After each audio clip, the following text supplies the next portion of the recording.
say hi. Hope is a little tired, so she's gonna rest with us today. And I have to clean my sheets, so I was just like, eh. Has anyone been watching the Olympics? You guys, you don't even know, but I could be at the Olympics right now. Meaning, I could be in France, in Paris, watching the Olympic Games. But I'm not. It's fine. It didn't work out. I got the tickets a year ago thinking it would work out. Here I am with my tickets on the resale website. What tickets, you might ask? Great question. They are tickets to football, not American football, football, or how would a British person say it? Football? That wasn't British. Kitty. Football. I feel like I just made myself sound more American. Anyway, soccer, semifinals, women's. Spoiler, if you haven't been watching soccer, this team made it to the finals, semifinals, unless they make it to the finals. And I just prophesied that. That would be cool. Since I got the tickets a year ago, I didn't know which semifinals they would end up in, so I actually wouldn't have been watching them anyway. I would have been watching Brazil and Spain. I don't know why I didn't remember that. Which, by the way, Spain is the only team to have their men's and their women's soccer team in the semifinals. The only country, I should say. I've never gone to France, and I want to go so badly. I have always wanted to go, like, I don't know. It's the first country I remember ever wanting to visit. It's always been the #1 country I've wanted to visit. I'm not sure why. It could have been the cartoon Madeline. It could have been that I saw the Eiffel Tower and was just convinced.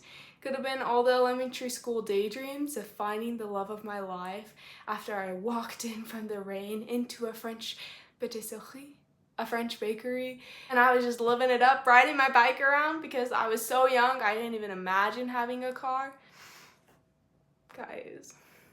And my first time in France could have been watching the Olympics, could have been watching my favorite sport, declared the best sport in the world by popular vote, and here I am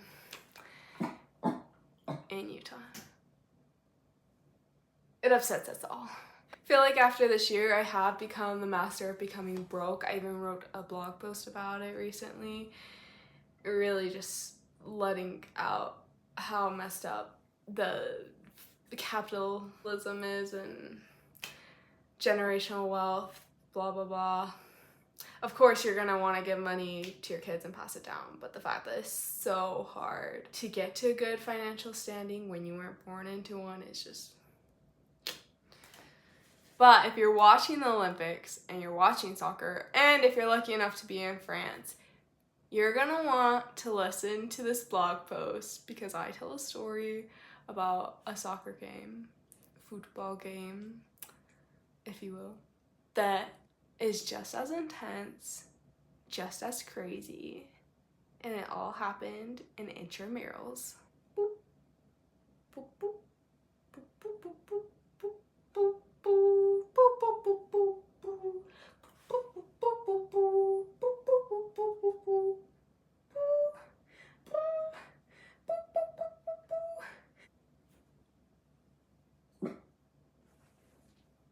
Play with your paws. Good girl. Okay, wow, I'm gonna have a lot to edit out of this video. Right now, I've had enough time on my hands that I'm going a little crazy. ADHD is roaming a little too free. Oh no. If anything's gonna lose me subscribers, it just might be this video. Lost me hope, so. This blog was posted April 23rd, 2023, last year. Blog title, Fighting for the Shirt. The shirt. a coveted item in intramural sports. At my university, whatever team won their division's tournament doesn't receive fame or money. Their names don't go down in history, but they get the shirt. Some, like me, could only dream of what it looked like. Perhaps a soccer ball on the front, a few words that proclaimed intramural soccer winners, made of white cloth that's not soft, but it's the only thing tied to your legacy, so you wear it anyway. That's what I imagined. After closing my competitive season of soccer unexpectedly, I hope to play on in other ways. Most of my teammates didn't attend my university because they were living out of state or playing professionally. Cheers to those ones. I thank God that despite this, somehow, every time the intramural season approached, I met some stranger who had room on their team for another player. For 2 seasons of co-ed on 2 different teams, I heard about the shirt. The excitement built as a ragtag group of strangers hoped they could win it. However, there were always a few things in our way. Team unity, a belief in our abilities, and for me, the opportunity to play my actual position. Both seasons, due to many complexities, I had to play a field position instead of goalkeeper. It was fine, but I performed best in the goal box. And so we'd get scored on, which broke my heart, and lose and see no more than 2 games in the tournament. Until this past winter. Co-ed intramurals ended in November. Since I graduated the next semester, I thought I didn't have any more chances at the shirt. I'd have to go back to indoor. Then a text came in.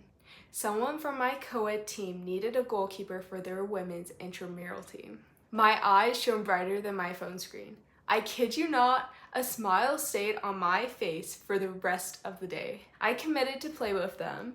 This time, I knew 3 people on the team, better than the 0 I usually knew. Most of us were still strangers, but each person seemed to know at least one other person previous to our team coming together. A good sign. Before the tournament started, we had a few season games. It started off all right, a win and a loss. Then our team plummeted. Loss, loss, loss. Tie, loss, loss, loss. We didn't know what to do. Our team captain continued to inspire us to fight and rearrange the field positions, but we were in an interesting mix. Some of us had played on a collegiate level, and some of us hadn't played anywhere but the field behind their junior high. When the tournament started, we had a low seating, and it surprised no one. Many of us prayed we would at least make it past the first game. They couldn't ask for more than that. I can't explain what happened. Call it divine intervention, call it grit. But something changed. We won our first tournament game, and we won our second, and our third, and fourth, and whether we were down players or behind in points, we continued to fight. We began to believe we could win, and so we did. We played teams who were overall better in skill set, but we didn't let them score. We didn't stop shooting. At one point, we always put the ball in the back of the net, whether with a header off a corner or a wild shot just taken past midfield. Those quick 40-minute 7v7 indoor games, we owned the field. When we made it to the finals of the winners bracket, all of us sat on the turf field, wide-eyed, goofy smiles on our faces. How did we do it? We had no idea. If we won that game, it would only take 1 more win to get the shirt. If not, we would have to play 3 more games. The finals and the losers bracket, the overall finals, and if we won that, another final game, assuming the team we played in the winners finals hadn't lost yet. Complicated. We preferred to just go for the simple win, although underdogs never take the easy way. We lost the winners final 2-3. 2 days later, we played in the losers brackets finals. After 40 minutes, we had tied 1-1 and went to 5 minutes, golden goal. If anyone scored, the game ended immediately. No ball past the goal line. That meant one thing, PKs. I like to think I specialize in PKs, and if you don't know what those are, penalty kicks. But the truth be told, I was out of practice. After all 5 players had shot, we were tied 3-3. I hadn't blocked any, but luckily 2 people on the other team had missed their shots. Now we had to win by 2. We shot first. Goal. They shot second. It went straight down the center. I blocked it. We were ahead by 1. We shot again. Goal. Ahead by 2. They had 1 chance left to score and close the gap. The entire time I had second-guessed my abilities to predict where the ball would go. For most of the shots, I was reacting and too slow to stop them. I decided I needed to go for it this time. Do my best to guess right, dive, and block it. They shot. The ball flew to the left post. I jetted out into the air. My palms connected with the ball and it pivoted into the post and back onto the field. No goal. It just gets me so excited. We won the losers brackets final, which sounds really lame to exclaim, but it was so cool. Everyone rushed to me and I tried not to tip over. We jumped up and down screaming. We would go on to play in the overall finals, 2 games away from the shirt. The day of the finals, we prayed for help. We wanted to play our best. A few players were missing, and with the end of school, everyone was tired. However, a crowd of family and friends came to cheer us on. 40 minutes passed. We ended in an eerily familiar tie. Golden goal time. No one scored. PKs. They missed one of their shots, and we won the first game. No time for huddling into a group and screaming like before. We had to strategize for the next game, coming up in 10 minutes against the same team. One of our players had arrived from her water polo finals. She was tired. We were tired. So much of our energy had gone into the first game. Not to mention the other team had more players than us, had more subs. It almost felt like a full team of subs. It defeated a part of us when the second game started and they scored. However, we came back quickly and scored ourselves. I wanted to shut down the other team, keep them from putting any more balls into the net. However, after spending a certain amount of time of throwing your body onto the ground, you also start to get worn down. A few shots opened up in the center for the other team and they scored again and again. This gave them confidence, and by the end of the 40 minutes, we had finished one season with a brutal defeat. I'm ashamed to say they beat us 5-2. Panting, we told everyone good game and returned to the sidelines. No shirt for the underdogs. The better skilled team had won. Our glum faces looked down as we removed our slick shin guards from under our socks. Our team captain congratulated us. She said she never thought we would make it as far as we did. I don't think any of us thought we would, but we fought hard. We had something to be proud of. I recently learned that after I graduate, I can continue to play intramurals for 2 more semesters. I'm not sure if I will ever be on a team that wins the shirt. However, I wouldn't want to have played with any other team than the one I played with this past season. Through all my years playing soccer, I always insisted that a team's belief in their ability to win is one of the strongest determiners in if they will actually win. I stick by that. This past season, my team showed me how belief, passion, and positivity can lead someone to success. It was hard. It required great internal and external effort, but throughout the season, we became close. Our games became more enjoyable, and the effort became worth it. Whether playing a sport or not, I think this applies to life. When we work hard, believe in the good in others, and use positivity, more things become possible. We see more success. We enjoy the process more. See, it doesn't matter if you're the underdog. We don't have to win the shirt to enjoy life, but if we believe we're worth the shirt, it makes life a lot more enjoyable. Oh my gosh. I never won a shirt, by the way, and I'm okay with that. I might just scribble one myself. Nearly intramural soccer winner. Yeah, I stick by that belief to this day. It really drove me nuts when I would be in the locker room and I would hear someone from the team be like, "This is gonna be a rough game. Oh, they're so good. Did you see how they played in this game against this team? Oh man, this is not gonna be good for us. Ugh. What? Like, who wants to go in that way? You're just gonna go in feeling bad about it, then you're gonna feel bad during it, then you're gonna feel bad after it, or maybe you feel a little good because you're like, oh, I knew it wasn't gonna be a good game. Yeah, man, you made it that way. Before the game even started, you made it a bad game. You can say it's a pet peeve. Not to say you can't be aware of a team being better or recognizing, oh, I'm tired, it's gonna be hard, or yes, it's going to be more difficult because they're good. But there's different ways to phrase things, to restructure your thought process, your sentences, to show that even though it's going to be hard, I believe in myself, I believe in my teammates, I believe that we can go out there and we can do good. We can overcome the odds, because that happens all the time in soccer. That's one of the things that makes it such an exciting sport.